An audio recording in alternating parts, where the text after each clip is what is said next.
What's up, YouTube? Agent Zero here, and today I'm going to be going over my Super for Days PVE build for the Hunter Nightstalker. So first, we'll talk about how the setup is organized, and then we will get into the gameplay where I explain some of my decisions. For the grenade, I have the Vortex grenade.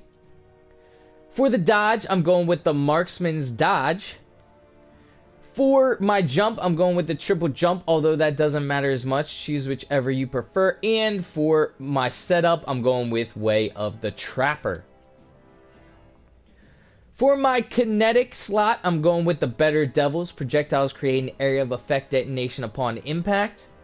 For my energy, I have the Positive Outlook. Reloading after a kill grants increased damage. And my exotic power weapon, the Wardcliff Coil, shoots a long volley of rockets, which is definitely pretty important. For my exotic armor, I'm going with the Orpheus Rig. Provides ability energy for each enemy tethered by Shadow Shot anchors, and that's extremely important for the Super for Days. And I'm going with maximum ability and as high a recovery as possible. Mine isn't as high as possible because I don't have the setup right now, but you do want that recovery as high as possible. So let's get into some gameplay, talk about some of my decisions.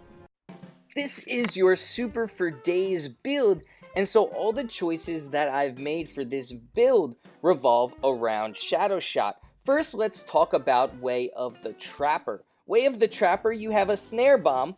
When you throw your melee ability, it creates smoke, which damages enemies inside of that smoke. Obviously, that works very well with your tether. You're going to be able to tether a ton of enemies and damage those enemies inside of that. On top of that, as part of Way of the Trapper, you have Deadfall. The Void Anchors fired from Shadow Shot become traps and wait for prey. Void Anchors have increased range and last longer. That's extremely important because you're going to be able to tether more enemies. That's going to combine with Orpheus Rig.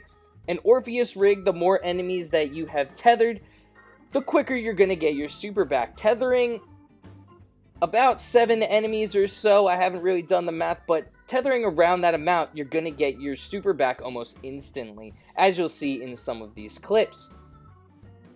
It also, Way of the Trapper, has Keen Scout, which you sprint and sneak faster, and has Vanishing Step. Dodging makes you vanish from sight for a short time, and that'll help you regain your health if you are taking some damage. So now that we've talked about Way of the Trapper, let's talk about the guns.